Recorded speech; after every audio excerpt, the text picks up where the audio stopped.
Welcome back. Today we're going to be making this beautiful pink and purple winter sunset together. If you don't know what supplies you need, go check out the intro video. Just be sure to subscribe before you leave so you can find your way back here. The first step on this painting is going to be grabbing a big paintbrush, some water, and some blue paint.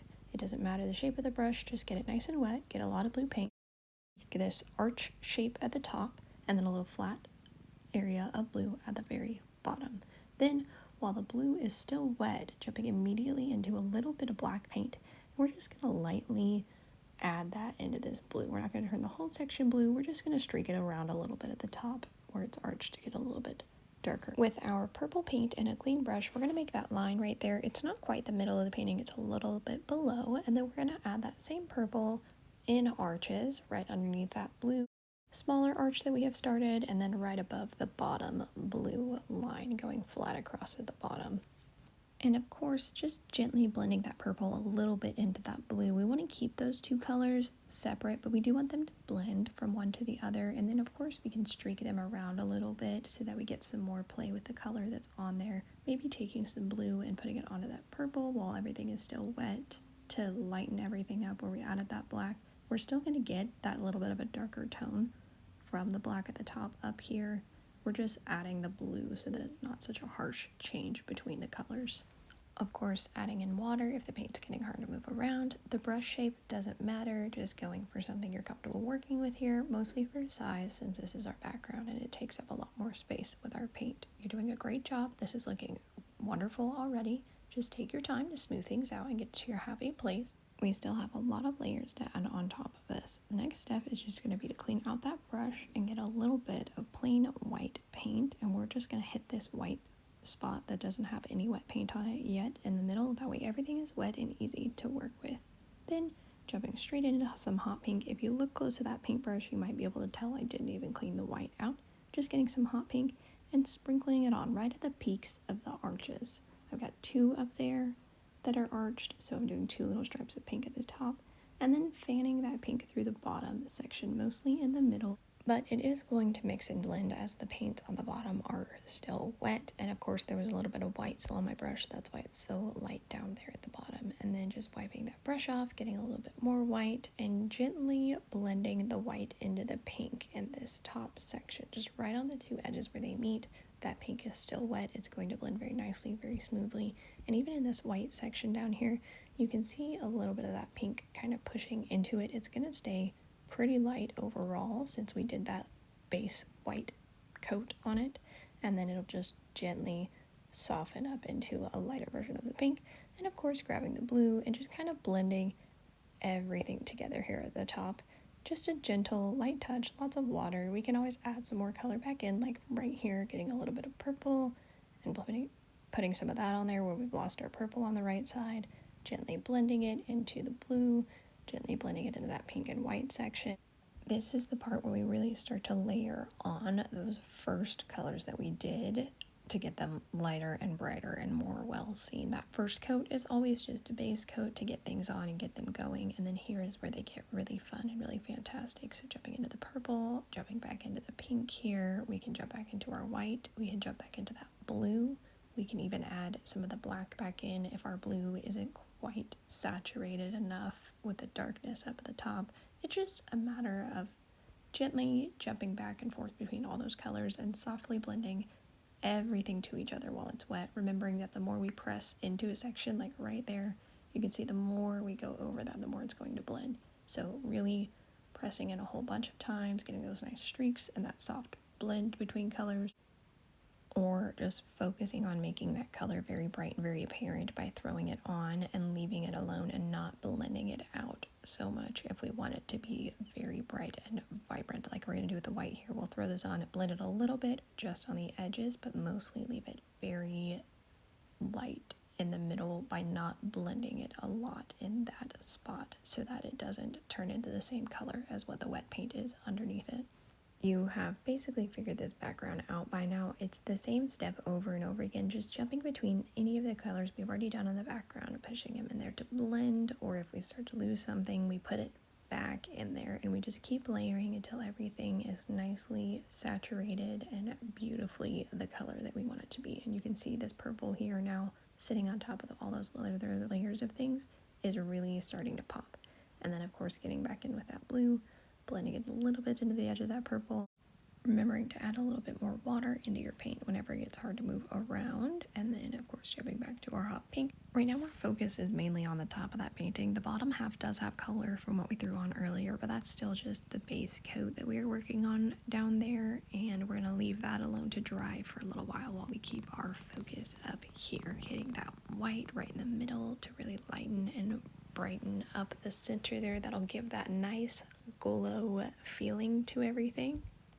This is a lot of work going into our background, but this very top of our painting is going to have a lot showing in the final product. So really take the time to get it to your happy place. And then once you love it, leave it. You don't have to keep working on it, even if this step is still going. That doesn't mean that you have to be. So just kick back for a second, grab a drink, and then jump back in when you're ready, because it's looking fantastic. I'm very proud of you. You are doing a great job. Okay, just doing a little more pink. You can never have enough pink in your painting. And then just another little tap here on that glow to make it nice and light and bright in the middle. And then we're going to be jumping into some snow. So just taking this brush, cleaning it out, getting it ready for some plain white paint to go in the bottom. Just like the top of this painting, the bottom of it is also going to be a lot of layering for that snow. So we're going to take that brush with our fresh white paint, no other colors in it, so we cleaned it out, got our fresh white. We're going to make two hills at the bottom of the painting. It's going to be white. It's going to turn pretty light, but it won't turn all the way white because there could be wet paint under there, or just because those darker colors will show through the white. So just focus on making two hills with that white paint, and don't worry about anything else. No matter how much it covers up, we're going to take a step to go back in and add some more color to this. So getting our two hills to our happy place, maybe leaving the paint a little bit thicker right up here on the top edge of the bottom, or where that purple line is that has disappeared by now, basically where the bottom half of the painting and the top half of the painting meet. We're going to do a harsh white line where it's mostly white, and then just softly blend that down into our two little hill slopes. Just going to let that white paint thin out more and more as we come down towards the very bottom, and we can accomplish this by just grabbing some water here. That's all that is just some water to kind of lighten up the amount of paint on there. We're just wiping it off with a wet paintbrush. And then that white paint that's wiping off with our very wet paintbrush, we're just using that wet white mixture to smooth things out through those little hills and maybe define this front hill a little bit more with that wet white paint. And of course jump into that back hill as needed as well. Here's a great shot of a very wet paintbrush. You can see it even dripped a little bit. I had to wipe some extra off because it was almost too wet and dripping, so I just wiped off that extra right there at the bottom, and then hitting it with some plain white paint, layering it on in little streaks this time so that we start to get that nice snowy effect by just doing little lines, little streaks of plain white paint to really lighten it up here and there.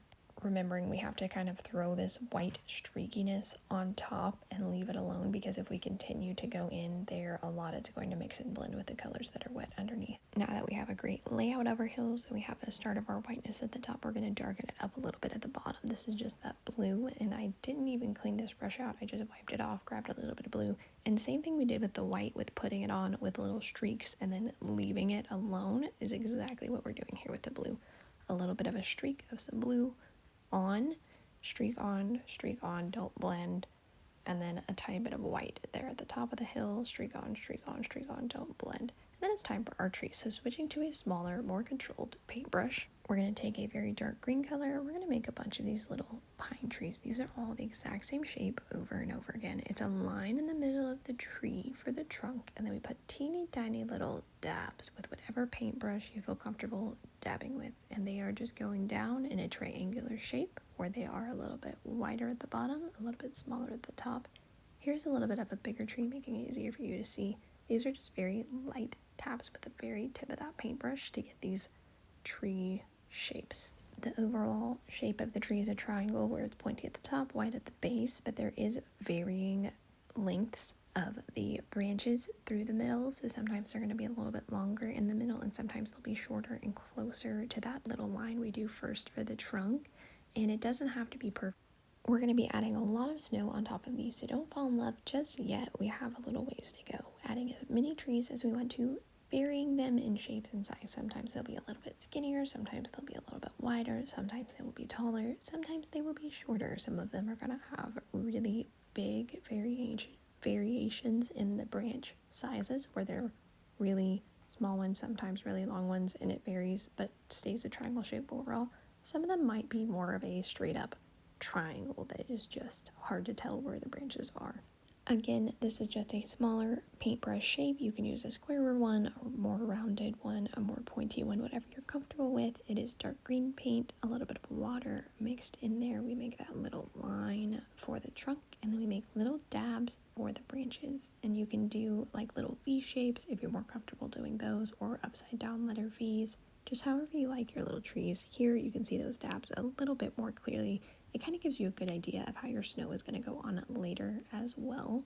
So just watching these last few trees, you kind of get a feel of how that's going to happen. Now, your painting might not have any trees. It might have 700. It might have just one. It's really whatever you feel the most comfortable with. The trees don't have to look the same in a real forest. They do not look the same. Every tree is a little bit different, or they can be identical if you want to take the time to do that. Anything is okay here. It's all going to look fantastic. Okay, a couple more trees right here in the middle. Again, just a line for the middle of the tree, and then teeny tiny dabs for all of the branches, varying the sizes of the branches, but following a triangular shape overall. And then here in the very middle, these trees are really tiny. They're really, really far away. They're like on the back part of that second hill, and we're barely seeing them over the horizon. So just keeping them real little bitty there right in the middle of the painting, just because they are the furthest away. And what the heck, let's add one more little tree, kind of splitting the difference in our two little groups over here. That way they're a little bit more well connected. Just one more tiny tree thrown in there can't hurt anything. And then it's going to be time to start sprinkling on some stars onto the top of our paint. Now, if any of those stars get anywhere that is not stars, that's fine. It could just be falling snow and no one will know the difference. This is just very, very wet white paint, and then we're going to take that very wet white paint and you can flick it off the tip of that brush. It'll give you a sprinkle of stars, and of course I have to do a few extras here and there in a little bit more of a controlled manner so I can have them where I want them to be. Just take it back up a small paintbrush, grab some wet white paint, and then start dabbing it on there. You can see these little stars will just drop right off the end of that paintbrush onto that background. Using a little bit more pressure and paint, we'll get bigger ones, and then a little less paint and less pressure, we'll get smaller ones. And then taking white paint in a very small paintbrush, we're going to do teeny tiny dabs on some of the green dabs. It's a little hard to tell on this first one, but I'll try and jump somewhere you can see a little bit more clearly. We're not turning the whole green tree white. We're just dabbing little globs of the white paint onto the edges of some of the green globs. Some of the very tips of the branches that are all the way on the sides of the triangle, and then of course some random dots and globs of that white through the middle of the triangle shape as well, because there are branches that come toward us when you're looking at a tree, so we want to hit the tips of those. If you're not sure where your branches are, just sprinkle it on randomly, because that's exactly what this is going to be like. It's a random sprinkle of little teeny dots and globs of white paint to get little chunks of snow that's just hanging on the edge of those branches. This is going to be a lot of the same thing over and over again, so I'm going to try and move quickly here through this step. If you don't like the very tip top of your tree, you can kind of reshape it with white, and it'll be just like a lot of snow that has collected up there. So it's okay to use this teeny tiny paintbrush and that white paint to shape out the tip of that triangle shape as much as you want to be, and then randomly sprinkle it throughout. If you've done more of like a upside down letter V for your branches, you can kind of hit just the tips of those branches, and then right where the middle of the V is, throw a couple dots or dabs there as well. One really great thing about this painting is that if you don't quite have the snow technique down, you can always cut back through the white with a little bit more of that very dark green we originally used on our trees, and kind of clean it up if things are a little bit muddled, or if you get a little bit too excited with your white paint and put it in too many places. You can calm that down with your dark green. I do recommend you let that dark green dry all the way before you do that, or you're going to end up with a light green, possibly a mint color out of that paint if you go in while everything is still wet. Or you can even decide to skip the snow on the trees altogether and just keep them green, and then maybe go in with a second layer of that green to get it nice and vibrant. If you do notice that your green didn't quite dry enough when you're going in with this white and it's grabbing a little bit and mixing and blending, wipe that extra paint off of your paintbrush, get some fresh white, and jump over somewhere where it's a little bit more dry and focus on there until that green tree has a chance to dry, and then you can get back in there with your white. Of course, let that dry before you touch up that dark green as needed. Here we go. Now we're getting a little closer to the trees. You can actually see this is that very small paintbrush, the white paint with a little bit of water, and you can start to see more clearly these teeny tiny little dots at the very edges of where those branches would be. Following down that overall triangle shape for that tree, adding little globs where the tips of branches would be, adding some extra through the middle because there's branches coming towards us, and then of course even adding little extra globs outside of that triangle shape we already have if we want our tree to be a little bit bigger or more fluffy or have more branches than what it does from the green. We can just add that with our white paint right now and make it a little bit more wide and fluffy, and just connect the white globs to the very edges of the green. That'll make it bigger without having to do the whole green step over again. Okay, one more little tree where you can see easily that it is all just teeny tiny little random globs, and it will end up looking like snow because we are at a distance. So it's going to work for you. It's going to do all the work there. You just have to trust your paint. And that is it. You have a beautiful pink and purple winter scene. It looks so amazing. I'm very proud of you. Thank you for stopping in. Don't forget to subscribe for more paintings, and we'll see you soon.